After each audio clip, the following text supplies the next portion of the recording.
What's going on, everybody? Welcome back to the channel. In this video, I'm going over my Draftkings and Fanduel Thursday Night Football picks between the Washington Commanders and the Chicago Bears. So far this year, it's probably one of the worst matchups on paper that we've had. Maybe it turns out to be a good game.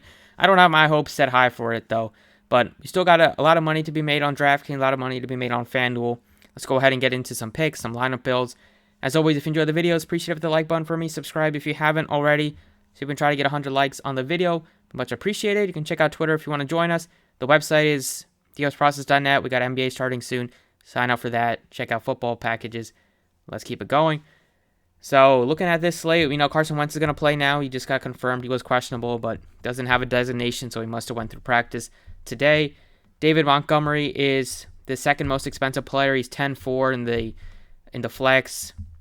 He ended up playing about 78% of snaps last week, so after missing a few with Herbert, did play pretty well. They still ended up going to their more comfortable guy and the better pass blocker in David Montgomery last week, and he did play pretty well on the ground. He got into the end zone, didn't have the highest yards per rush, but he did he did have 4 grabs for 62 yards, so he was involved in the passing game, just looking at the snap counts for the Bears last week. So 72% for Montgomery, 28% for Herbert. So I think he still looks pretty appealing. Looking at Washington's defense, they're not very good. They're worse against the pass slightly, so that could be something to keep an eye on. But overall, I still think Montgomery is going to be a decent play on this one, just because there's not a ton of other guys, especially on the Bears, in terms of weapons that you feel comfortable with. Fields, I like Fields more than Montgomery, though. If I had to pick at least one Bear, I'd rather go to the quarterback, which gives you similar rushing upside as well as touchdown upside with his legs. Terry McLaurin is $9K. I think he will probably benefit with Jahan Dotson most likely not going to play. Don't think he went through practice. He didn't go through practice. Yeah, he's already been ruled out, so don't have to worry about that. In terms of McLaurin, he should benefit. We saw Sims play almost 70% of snaps last week. McLaurin played 98% of snaps. So Cam Sims didn't really do much in terms of production last week. So this is Cam Sims. Don't they have? Take a look at Washington snap counts just so we can get a better idea of it. On paper last week, when the first time this year, they were missing John Dotson. So yeah, Cam Sims just didn't really do much, but he's only $1,400. So he would be a guy that you can at least look to. The fact that he did play a good amount of snaps, but you probably look to Diami Brown. Maybe he gets more work after getting 2 long touchdown passes. I know he is questionable, but hopefully he gives it a go. I mean, he finally looked good in his NFL career. It hasn't really happened. He needs to stay healthy and kind of build off of last week's performance. We know that Logan Thomas also been ruled out, so you're going to see Bates, who was a decent option at times last year when Logan Thomas was out. Could look to him as a value, but just keep an eye on that. And then we saw Brian Robinson make his return finally after missing the first 4 weeks. But he was on a snap count. He did play fine. He didn't do anything special. At least he didn't turn the ball over. He's going to get better and better as he gets his feet wet. It is a short week, so I don't know if they'll push him to a ton of snaps in his second game. But he played just a few snaps less than Gibson, and McKissick did play the most. So I don't mind getting a McKissick at all. He's probably my favorite guy, just especially on PPR sites like DraftKings, where points and receptions are so valuable. He had 5 receptions on 7 targets last week. He continues to get multi-reception in every single game so far this year, at least 3 in every one. Last week didn't get any carries, but he typically will get a handful. So we'll see, especially if they start to go away from Gibson. It's just going to open up the door for McKissick to get a few more, and for Brian Robinson once he gets fully up to speed. Defenses are in play this week, especially the Bears defense. They are going up against the Washington team, especially quarterback. In terms of Carson Wentz, who's known to turn the ball over at a very high rate, just in terms of just putting the ball on the ground and having opportunities for fumbles. He did that 3 times last week. Another interception. He's only not thrown an interception in 1 game, and he's already up to 6 in just 5 games. So he's always turnover prone. He's been a good fantasy quarterback at times this year. The Bears defense is all right. I mean, they're nothing really too special. In terms of their price tag at it will be $4,000 in the flex. They look okay. The kickers, I'd rather get to the Bears kicker because we haven't seen like Ron Rivera and company do a lot of opportunities for field goals. They seem to get into the end zone with touchdown passes and kind of just do nothing else. But in terms of Santos, he's been great this year, and feel like Fields, and it's more likely to kind of like stall out inside the 40 or inside the 30 to give opportunities for field goals. Joey Sly's last week only had one field goal attempt. Week before that only had one field goal attempt. So maybe that changes, but still go with, personally, I like Santos for a couple hundred more. John Bates should benefit with Logan Thomas not going to play. So he looks like a good value at $3,000. Tight ends, especially Carson Wentz, he likes to throw to the tight end a lot. Back with his days with the Eagles. And even with the Colts last year, we saw like Mo Alley Cox have a couple of big games last year. And all the way at the bottom, that's kind of it. I don't really see anybody else being too much of a factor. Cam Sims, like I mentioned, he looks okay.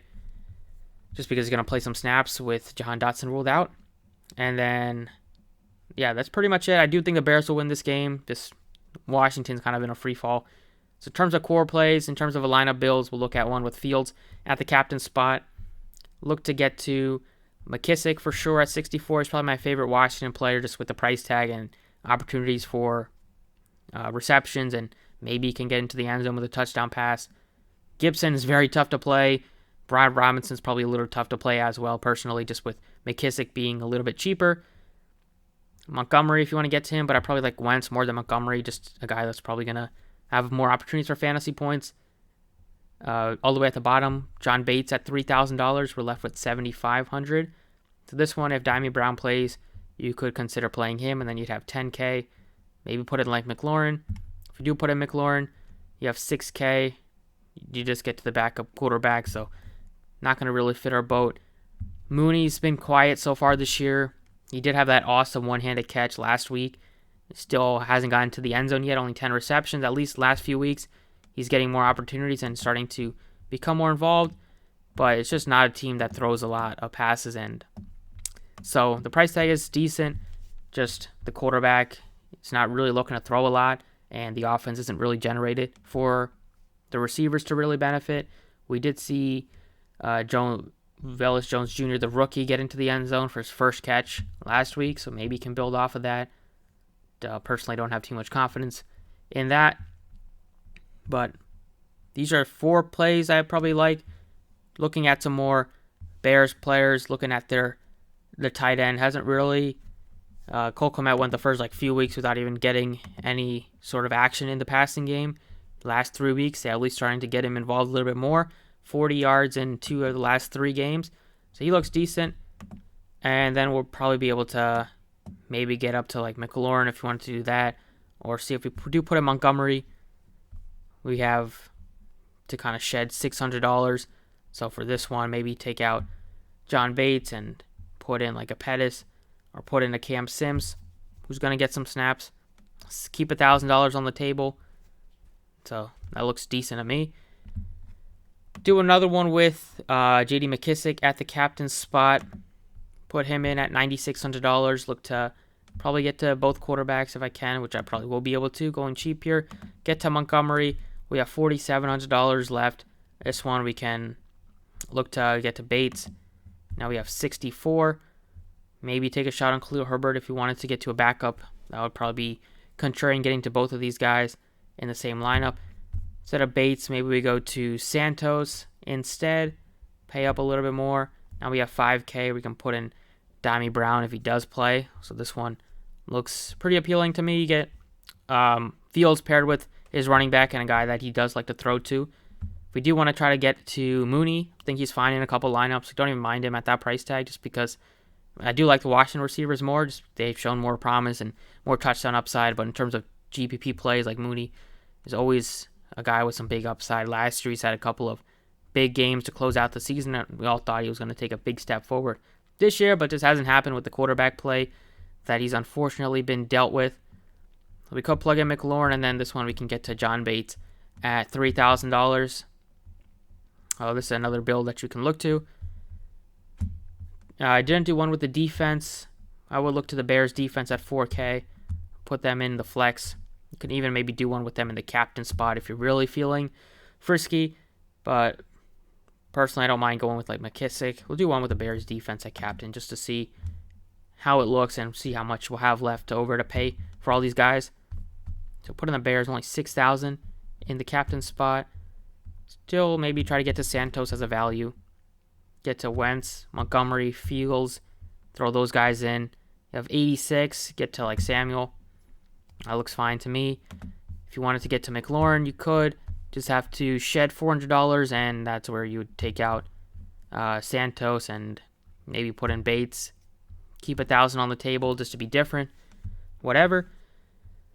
But for me, the core plays would be McKissick for sure. I don't know if I have him in the captain spot or not, but he's my favorite Washington running back. Get to Justin Fields. Still probably get to Carson Wentz, just with them not being a ton of pay-ups on this slate that you feel confident in and comfortable with. And then all the way at the bottom, thing like Santos, I'll probably try to get to him just because he's cheap. Probably see a lower scoring, maybe more field goal attempts. He's gotten you 3 last week. In week number 3, he had 3 more. So he's a guy that they will give opportunities to kick 50 yards as well, and kickers have done pretty well on showdowns. We've seen them be in the optimal a good amount. And then if you wanted to try to get to Cam Sims at 1,400, he looks fine. But if Damian Brown plays, probably like him more, but the price tag is obviously a lot more.